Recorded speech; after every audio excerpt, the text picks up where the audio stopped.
So let us continue with the same topic, financial statements. And in financial statements, our today's topic is analysis of financial statements. So we already studied the financial statements are those statements which we have an organization are preparing at the end of the financial year to know the financial position. So organization on their own behalf wants to analyze the statement with the different aspects.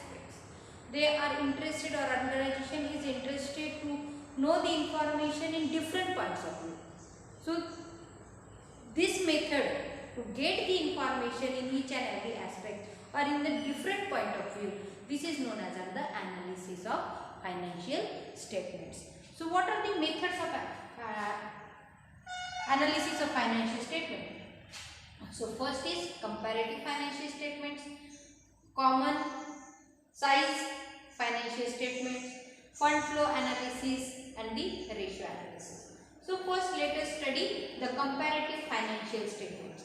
Comparative financial statements, that means financial statements has to compare. So financial statements are those statements which are prepared at the end of the financial year. So each and every organization, to know the financial position, they are preparing their own financial statements. So financial statements for particular duration or particular financial year. For example, the financial statements are prepared for the duration of 1920. So 1920 financial year statements can compare with the financial statements of previous year, that is 1890. Financial statements of 1920 can compare with the financial statements of 1890. What it means? It means an organization, they are preparing the financial statements at the end of the financial year to know the financial position. So how they came to know the financial position, whether the organization is earning profit or doing efficiently or not. So it can answer to this question can be taken by means of comparing the statement of that organization with the current financial year and financial year of the same organization with the financial statements of previous year, current year with the previous year. So comparison of financial statements of the same organization with the current financial year as compared to the previous financial year, it helps to know the financial position of an organization. So this is known as the comparative financial statements. This is the one point of view. Again, the financial statements can be compared with the financial statements of other organizations in the same sector, or in the banking sector, or in pharmaceutical sector, in the agriculture sector. The business organization, they can compare the financial statements of their own with the financial statements of other organization. So this way they can get the information about the financial position of an organization. So this comparison of the financial statements of current year with the previous year, or financial statements of one organization with the another, known as the comparative financial statement. And this comparison helps to get the information that organization is doing efficiently, earning profit, how much profit they are earning or not earning, so how it is doing, which are the factors, are the causes why the organization is not doing well, what are the hindrances, what are the uncertainties they are lacking behind. So it helps to make a corrective step, it helps to make a correct decision to the management. That's why analysis of financial statements is very necessary. Now next is common size method. Common size method, and whatever the target is there or whatever the results. First is the target, and second thing, at the financial year, what the business organization has achieved. So that achieved figure has to be considered as the 100. For example, examinations are there. An examination paper is of the 500 marks and the student scored 250 marks. So what we are saying? He scored 50%. The student scored 50% of marks. 500, total marks were 500 and 250 was was the scored student A. So what we are saying, he scored 50%. That means 500 was considered as the 100%, and how much he achieved is the percentile. We determine the percentile. The same rule is applicable while analyzing the financial statements by means of common size method. Whatever the target, whatever the results, whatever the achievements are there, it considered as only 100 and determine the percentile. That means it helps to know the financial position in the term of percentile. Is it? So this is the common size method. Fund flow analysis. Fund flow analysis. That means it is related with the expenses and the revenues. The organization having that much of capital, and organization they are investing the capital, and by investing the capital they are earning something, getting the revenues. So revenues and expenses has to be matched. So revenue and expenses match in the fund flow analysis, but again this type of analysis helps to know the management, in which direction management has to invest the capital, or in which product the management has to invest more capital, or which direction is the more profitable direction. So for that purpose, that fund flow analysis is done. That means it considered the by which means the organization is going to collect the resources, and how these resources can be utilized and managed. So management and utilization of the resources and the expenses known as the fund flow analysis. Is it? Now next one is the ratio analysis. A ratio analysis represents the digital relationship. It represents the digital relationship. It again helps to know the position, financial position of an organization. Is it? So which type of ratios can be determined, and how it helps, how the ratio analysis helps. So first ratio analysis is liquidity ratio. Others are solvency ratio, activity ratio, profitability ratio, and the miscellaneous. Let us understood with the first liquidity ratio. In liquidity ratio, also known as the working capital ratio. Liquidity ratio can be determined by two means, that is current ratio and the quick ratio. Current ratio and the quick ratio. Current ratio, here we have to consider or determine two factors, like current asset and the current liabilities. So current ratio is equal to current asset divided by current liabilities, and we will put the figure in this formula, that is current asset and current liabilities, if the answer will come true. If the answer will come true, or current ratio is the 2, it is said that the organization is doing satisfactorily. It means if organization having the 1 rupees of liability, that organization is having asset is of 2 rupees. Value of asset is 2 rupees. That means 1 rupees liability is there, but organization is unable to pay the 1 rupees, and 1 rupee will be with them as on their own asset. So the organization is doing satisfactorily. Next one is the quick ratio. Quick ratio also known as the acid test ratio. Quick ratio is known as the acid test ratio. Acid test ratio, for to determine the quick ratio, we have to determine two factors in figure, that is quick asset and the current liabilities. After determining these two factors, we have to put the figure, we will get the quick ratio. So quick ratio is equal to quick asset divided by the current liabilities, and if the answer of quick ratio is 1, that means it is satisfactory, that organization is doing well. Organization is doing well. That means the organization is having the 1 rupees liability and unable to pay the 1 rupees liability. So this quick ratio is 1, that means it is satisfactory. Now next one is the solvency ratio. Solvency ratio. Solvency ratio also known as the leverage ratio. So what it represents, what it says, volume. What it represents, or it shows the relationship between the creditors' capital invested in the business and owners' capital invested into the business. Is it? So solvency ratio, the first we can determine by means of the debt to equity ratio, and debt to equity ratio formula is long term debt divided by shareholders equity. Long term debt divided by shareholders equity. If the debt to equity ratio is more, that means the owner's capital is more in the business, and if the solvency ratio is low, that means owner's capital is less. So it should not happen that owner's capital should be more. So great will be the solvency ratio, great will be the owner's capital. So solvency ratio represent the relationship between the owner's capital and the creditor's capital. So in business organization, owner's capital should be more.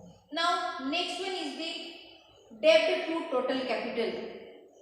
Next formula to determine the solvency ratio is debt to total capital. Debt to total capital is equal to long term debt divided by permanent capital, and permanent capital is calculated as under shareholders equity plus total capital. Shareholders equity plus total capital. So debt to total capital is equal to long term debt divided by permanent capital. Here also, if the solvency ratio is great, that means the proprietors or owners fund is more. So it should be the great one, or proprietors share should be the more in business. Next ratio is activity ratio. Activity ratio gives an information about the inventory or the capital which is invested into the inventory. So it helps to make a decision like how the capital to invest in the business has to be managed and how this inventory has to be utilized. So management and utilization of the inventory or the capital to invest into the inventory. So to get the answer to this question, we organization, they are calculating the activity ratio. So activity ratio can be calculated as the inventory turnover ratio. Inventory turnover ratio is the cost of goods sold divided by the average inventory. Cost of goods sold divided by average inventory. But it is said that net sales divided by average inventory. Then next formula for activity ratio, that capital turnover ratio. Capital turnover ratio, this very simple formula, sales divided by capital employed. Sales divided by capital employed. So this activity ratio helps to know the management and the utilization of inventory. So most of the organizations, they are investing near about 30 to 35% of capital into the business. Now next is the profitability ratio. Profitability ratio gives an information about the gross profit or net profit or the return on investment. So to determine the gross profit or net profit, these are the formulas are given. So gross profit ratio is equal to gross profit divided by net sales multiplied by 100. But what is meant by the gross profit? So gross profit means sales minus cost of product. Sales minus cost of product. So gross profit divided by net sales multiplied by 100, we will get the gross profit. But gross profit is depend on the cost of goods. Yes, it is depend on the cost of goods. If the cost of goods is remain same and selling price is high, then organization is going to earn more money. If the selling price is high and cost of goods is low, in that condition also organization is going to earn money. Cost of goods is less and selling price is high, definitely profit is there. Cost of goods is constant and selling price is more, that means organization is earning more profit. But selling price and sale of goods or sale of product or material is depending on the demand in the market. Demand in the market. So demand for particular product should be there. So it helps to know the cost of goods as well as selling price. This formula helps to determine cost of goods also and the selling price. And if both the factors we know, it helps to know the gross profit. And organization, business organization, they can easily analyze how much gross profit they earn. That organization is enjoying the profit or suffering with the losses. Now next formula to calculate the net profit ratio. Net profit ratio the formula is given, net profit ratio is equal to net profit divided by total sales multiplied by 100. And net profit is the gross profit minus operating expenses. Gross profit minus operating expenses. So net profit is equal to net profit divided by total sales multiplied by 100. It gives an information whether the organization is how much net profit the organization is earning, or with the organization is suffering with the losses. Next is return on investment. Return on investment can be calculated by three means: return on asset, return on capital employed, and return on shareholders equity. Then different formulas are given to calculate the return on asset. And if you would like to determine return on asset, the formula is net profit after taxes divided by the total asset. Net profit after taxes divided by total asset multiplied by 100. Return on capital employed, the formula is net profit after taxes divided by capital employed multiplied by 100. And we want to determine the return on shareholders equity is net profit after taxes divided by equity share capital multiplied by 100 plus preference shares capital plus retained earning. So this formula helps to determine the return on investment. Now next ratio is miscellaneous ratio. Miscellaneous ratio, if an organization want to know how much they earn with respect to the each share, how much they earn on dividend, how much they earn on interest. So different formulas are given, and they, by determining the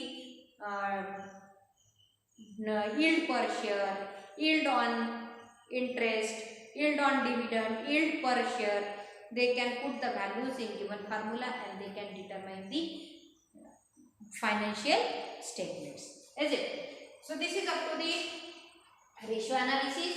So let us have a look with the advantages and disadvantages of ratio analysis. The advantages and disadvantages of ratio analysis. So after studying the ratio analysis methods for analysis of financial statement by means of ratio analysis, and we have already studied what it gives. So it gives an relationship or gives an answer to too many questions. Clear? So how the ratio analysis is advantageous? So first is it gives an information about the profit and loss.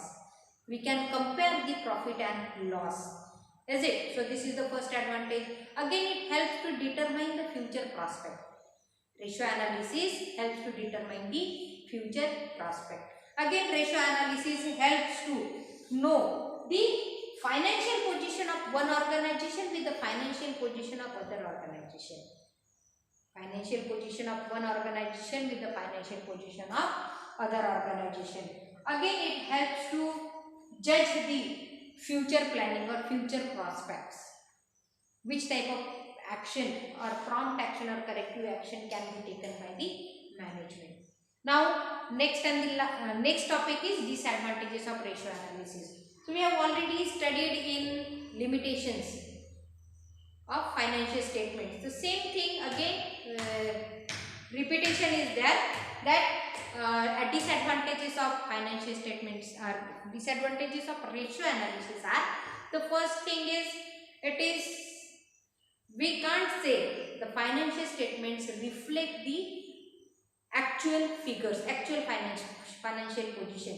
Organization cannot provide the corrective information regarding the financial position of an organization, because it is based on the, or whatever the ratio we are determining, it is based on the information or the data that we have put, the data that we have prepared.